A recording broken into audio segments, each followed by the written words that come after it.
Hello everybody, welcome back to Diving. Have you ever wanted to create your own online Unity multiplayer game in Unity and you have a lot of questions and you don't know where to start? For example, should you use Netcode or Photon for your game, or you should create your own custom system for your game with TCP, UDP and other protocols. So by the end of the video, you will understand the core concept behind the multiplayer games, and you should choose the best technology that's going to be work for your game. Is it, I don't know, competitive game, card game, turn-based game, or other kind of games? So stay with me. I'm gonna tell you all of them in details, and in the next videos, I'm gonna tell you about how to create and start to set up the fundamentals of these kind of servers. So don't forget to subscribe, and I'm going to tell you everything. So let's go. Okay, let's start with bigger question. How online multiplayer games actually work? So to answer that, you have to see here two brothers, Louis and Mario. Actually here I'm gonna jump on my screen and everything's going to be good because I got the coin. But on online multiplayer games, I have a delay, I have a high ping, and a lot of issues.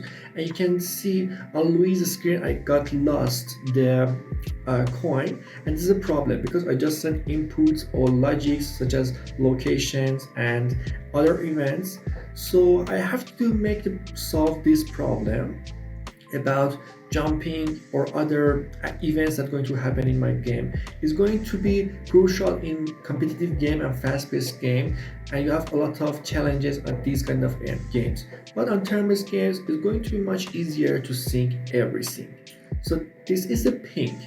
It's a round trip time. For example, you send just a packet to the customer, to the server, or anything else, and you get the response back, you get the result, and it's get the time to get this kind of packet and the response. So definitely you have to calculate the ping. Is going to be 20 milliseconds for excellent. That's going to be easy for every game, for example, competitive games, fast-paced games, or other games.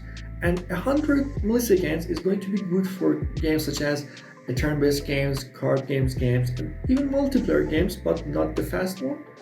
And on the 250 millisecond, you get nothing. You have a lag game, and you can just anything else on a problem and delays. So you cannot fill the game, and you're gonna delete the game definitely.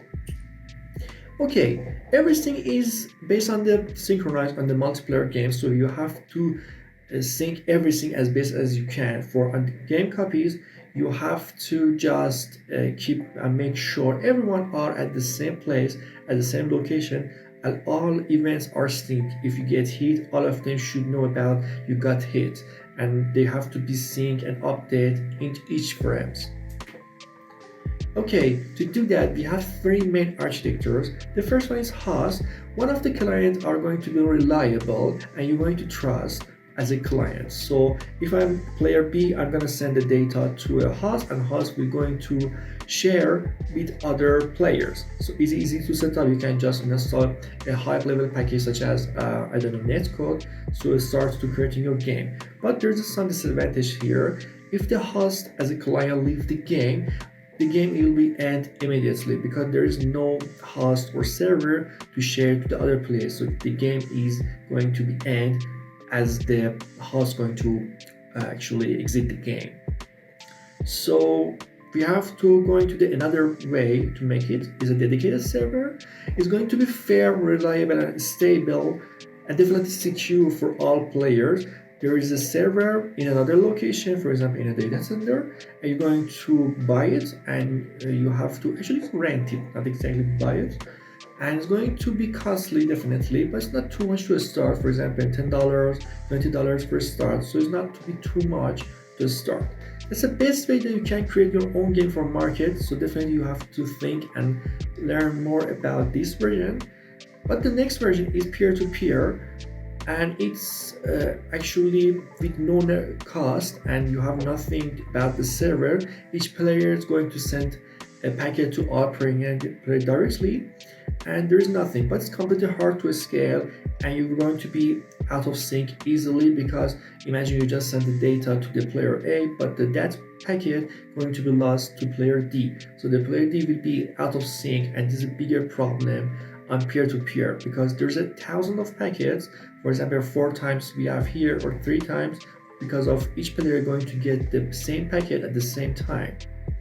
Okay, let's check more about the host version. The client is going to be a server and is going to be validate about everything. So as I told you, it's easy to set up. You have no issue about that. And there's no dedicated server. You can just share your game, one of them getting host, and the game will be started.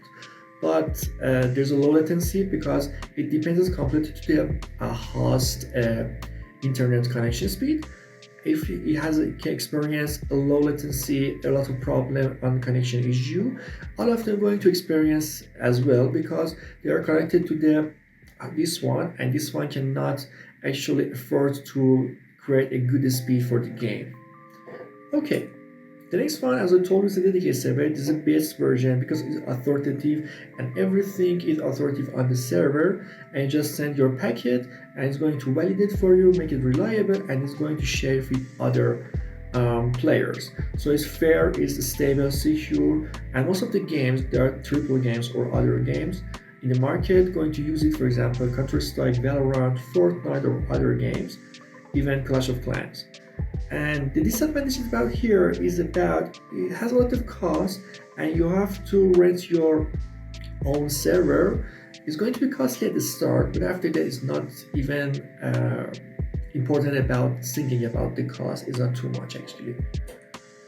Okay, and the third one, we have to be more specific about it, is going to make a local games actually. You can make it for your local games. For example, if you want to create a home gathering party and you want to share your game with your friends, or you're on the bus, you can just create a game that's going to work with local Wi-Fi or just Bluetooth. So yeah, we can just create it for 4 to 5 players at the same time. They can connect to each other and play games, because there is no validating middleware for them to check the data.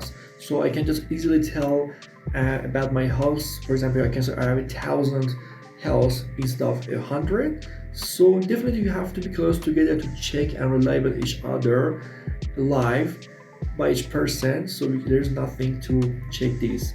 So it's difficult to keep all of the blur things because it's going to easily miss a lot of packets. You can see a lot of laggy problems easy until you have weak connection. So you have to be careful about that. So definitely you cannot scale it up to 10 player, 15 player at the same time, because you cannot connect all of them with a local player at the same time.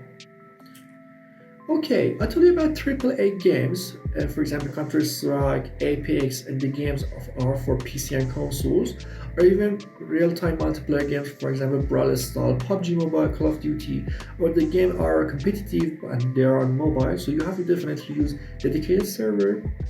And of course you can use for card games, for Clash of Clans, Ono, Hearthstone, and other games that they are just turn-based games, they are card games, and I think that needs it don't need about high ping. You can just make it set up on the 100 ping and it doesn't matter. Okay, as I told you, is secure, fair, and reliable. So definitely on the market you have to prepare these three, because everything is about money, about competitive, and if players even feel about that you are just not secure and the cheating at this game is completely easy, they're gonna leave your game and it's not gonna be successful game because of these problems. Okay, let's be more specific about client and server. So about the client, most of the time we have just visualized, we have the platforms, coin, and everything related to your game, and it's just going to the ghost of the logics. So there is no calculation here. It's just events that going to be happen one by one, and it's going to validate by the request to the server. And here we have all validation. We have mathematical validation, details, info, or even sometimes physics for some specific games that you can just simulate your physics on your server, and then you can just send the result to the main game. Okay, but for this we have a lot of problem on the high ping and delays. You can stuck in the objects that they are not going to be made for getting stuck, you can just respond too hard, and you have a lot of delay to respond to the game. For example, the goalkeeper that we have here, we have a lot of experience about this on the online multiplayer games. So you can just lagging and moving location and hitting yourself to around the rooms and area because you have no control on your position. So definitely you're going to be aggressive about everything. Okay, but now here we have a big question, another one, and it's about why can't we trust players? And this is the main way, because you cannot be trustful about the player. It's even about information, logics, and anything else. Imagine you are in a competitive game and you have a health, and you can say easily, I have 1,000 health, but the maximum health is going to be 100. How it can be 1,000?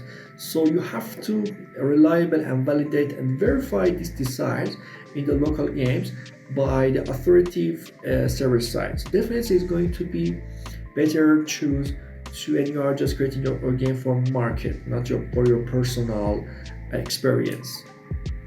Okay, in the lower layers of networking, we have two protocols to send data. The first one is TCP. It's completely reliable. You just send your data to the server or the reverse one, and then the next one is going to send an acknowledge to your client, because you can just say, okay, I got the packet, you can send another one.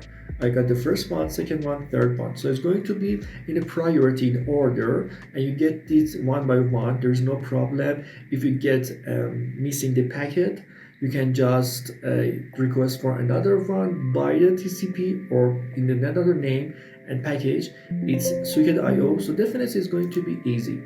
Yeah, I got the low battery. Okay. The next one is UDP, and the UDP you can just send the data immediately without any kind of overhead for validation. So it's going to be definitely faster because you don't need to validate the packets. You just send the data, no guarantee, but lower latency. You have no guarantee about sending the packet successfully. Is going to be missing, is going to be awkward, and everything else. So in this version, if you want to create UDP, you have to actually create a reliable version of UDP for yourself, for your own custom game, or you can use just some reliable UDPs that they are exist in the GitHub to use it. But definitely you have to make it somehow reliable. You cannot use it like this for the games. Okay, that's all for this video, but don't forget to subscribe because I'm going to tell you all of the practical. This video was just a theoretical that to understand the fundamental of how to create an online multiplayer game in Unity or any kind of other engines. But don't forget to subscribe because I'm going to tell you about Netcode and Node.js TCP that is going to be fundamental and raw materials to create an online game. Or the next one is Node.js UDP that's going to be best way to set up competitive games. And definitely I'm going to tell you about APIs and how to create a server and deploy it on the VPS or other kind of dedicated server. So don't forget to subscribe. I'm going to see you in the next one. Goodbye.